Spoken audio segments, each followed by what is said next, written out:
Yang berhormat Tuan Tan Kok Wai. Ya, Datuk Yang Dipertua, soalan saya nombor 4. Terima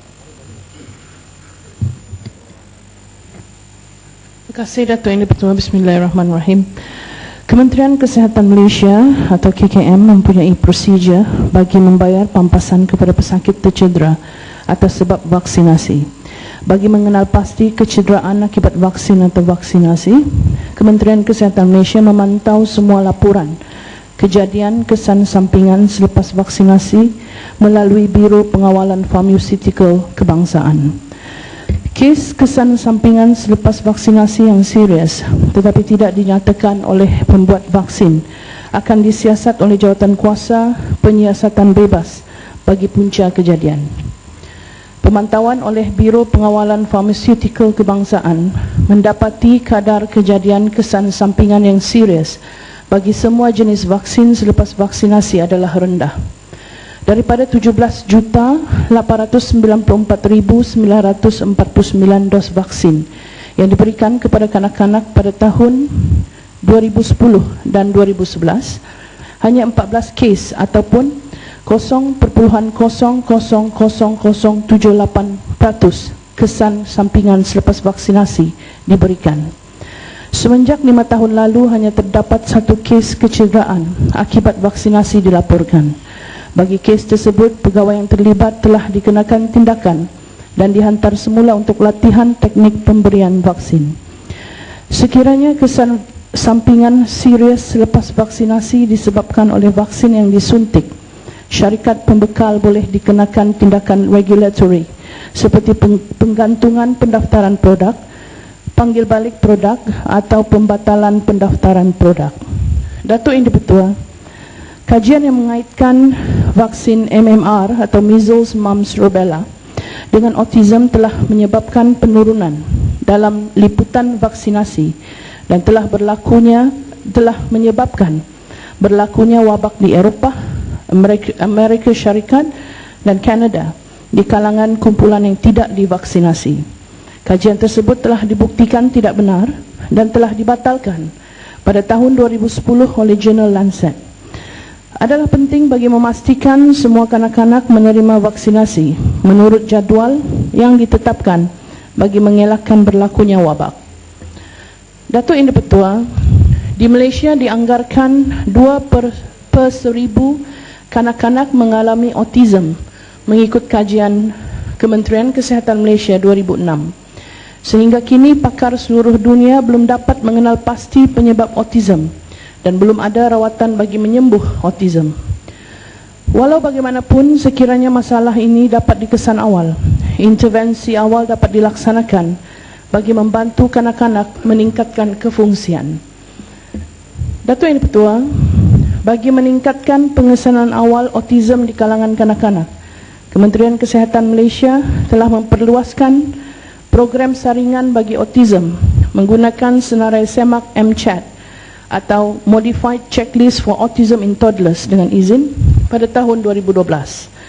Senarai semak ini adalah sebahagian daripada kandungan buku rekod kesihatan kanak-kanak 0 hingga 6 tahun, di mana semua kanak-kanak yang hadir di klinik kesihatan akan disaring bagi tanda-tanda autism pada umur 18 bulan sehingga 36 bulan. Maaf. Selain daripada itu, Kementerian Kesihatan Malaysia telah menyediakan manual pengendalian kanak-kanak berkeperluan khas yang mengandungi kaedah intervensi bagi kanak-kanak berkeperluan khas, termasuklah kes autism. Seramai 3,944 anggota kesihatan di klinik kesihatan telah menjalani latihan tersebut. Kementerian Kesihatan Malaysia telah menempatkan 54 jurupulih cara kerja di klinik kesihatan bagi meningkatkan program intervensi di klinik kesihatan. Bagi memastikan kanak-kanak autism mendapat intervensi yang sewajarnya, semua pihak perlu memainkan peranan, terutama sekali ibu bapa, kerana kanak-kanak ini memerlukan intervensi berterusan supaya dapat diintegrasi dalam masyarakat. Itu sahaja Datuk Yang Dipertua. Terima kasih. Ya, silakan Mat. Terima kasih Datuk Yang Dipertua. Saya ingin tanya Berhormat Timbalan Menteri. Memandangkan skim pampasan ini ada diwujudkan, tetapi sejauh manakah skim ini sehingga kini telah membantu pesakit-pesakit autism atau dan ibu bapa mereka, dan memandangkan juga skim Bangsa ini diwujudkan disebabkan salah satu punca yang menyebabkan penyakit autism ini adalah suntikan vaksin. Maka saya ingin tanya Yang Berhormat, apakah sehingga kini berapakah tuntutan terhadap syarikat-syarikat ubat-ubatan antarabangsa yang didakwa kerana kanak-kanak selepas kelahiran yang diberikan suntikan vaksin menjatuh mangsa mengidap penyakit autism atas disebabkan kecuaian mana-mana pihak termasuk syarikat ubatan, dan adakah penyelidikan dan kajian menyeluruh diadakan untuk mengesan penyumbang kepada pesakit ini, dan jika tidak ada, mengapa? Kerana ini penting dalam yang itu. Kalau usaha mengurangkan atau membasmikan penyakit ini, penyelidikan di kalangan-kalangan kanak-kanak yang mengidapkan penyakit adalah penting, dan apakah tuntutan apakah bilangan tuntutan yang dikemukakan oleh ibu bapa kanak-kanak autism yang dibawa kepada perhatian MMC dan juga dakwaan dibuat dalam mahkamah. Dan akhirnya saya ingin tanya, memandangkan banyak jenis vaksin berada di dalam pasaran. Oh, banyak sangat ada soalannya, Mak.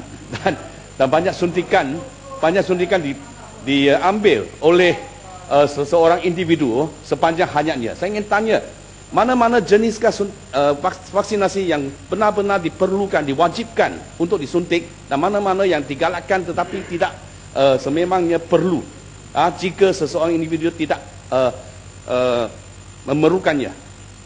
Apakah juga perbezaan dalam suntikan-suntikan, dalam bilangan berbeza, bilangan suntikan berbeza di antara lelaki dan wanita mengenai vaksinasi ini?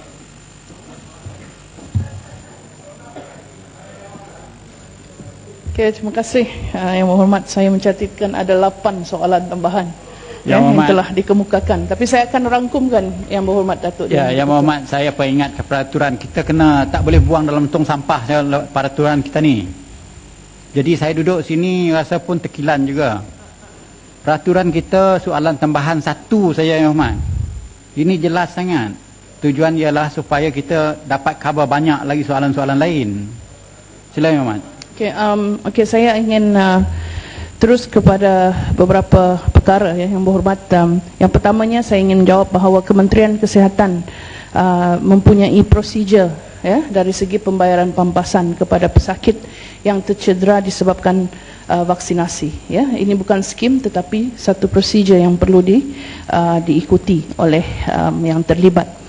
Dan Yang Berhormat juga mengemukakan soalan mengenai kes-kes dan tuntutan ataupun kes-kes yang menyebabkan kecuaian, yang menyebabkan autism di kalangan, dan berapakah jumlah tuntutan yang dikemukakan oleh ibu bapa. Seperti yang saya jawab semasa soalan asal Yang Berhormat, sehingga kini pakar seluruh dunia belum dapat mengenal pasti penyebab autism dan belum lagi ada rawatan untuk menyembuhkan autism. Yang Berhormat, itu bagi menjawab persoalan yang telah dikemukakan oleh Yang Berhormat. Dan bagi soalan yang menjurus kepada sama ada kaitan di antara pemberian vaksin dengan penyebab kepada penyakit autism, saya ingin jawab bahawa tidak ada kajian yang menunjuk ke arah itu Yang Berhormat. Tidak ada kajian yang mengaitkan vaksin, iaitu yang terutama sekali measles, mumps, rubella atau MMR ini dengan penyakit autism Yang Berhormat, seperti yang saya jawab dengan panjang tadi. Dan yang terakhir yang berhormat, mengenai soalan berapakah vaksin yang diwajibkan ataupun diberikan kepada kanak-kanak di Malaysia. Untuk menjawab persoalan ini, vaksin yang diberikan kepada kanak-kanak di Malaysia adalah dijamin selamat pertamanya. Sebelum vaksin dicadangkan yang berhormat, selalunya Jawatan Kuasa Dasar dan Amalan Vaksin Kebangsaan akan mengkaji bagi memastikan vaksin yang diberikan adalah selamat digunakan. Dan bagi kanak-kanak berusia 5 tahun di Malaysia, yang diberikan imunisasi adalah sebanyak 10 untuk mencegah 10 jenis penyakit yang berhormat, ya. Termasuklah TB, hepatitis B, diphtheria, pertussis ataupun batuk kokol, hemophilisis influenza type B, tetanus ataupun kancing gigi, polio, measles, mumps dan rubella yang berhormat, ya. Dan suntikan ini diberikan tidak ada perbezaan, ya, dari segi pemberian suntikan diberikan sama ada kepada kanak-kanak lelaki ataupun perempuan. Terima kasih yang berhormat di atas soalan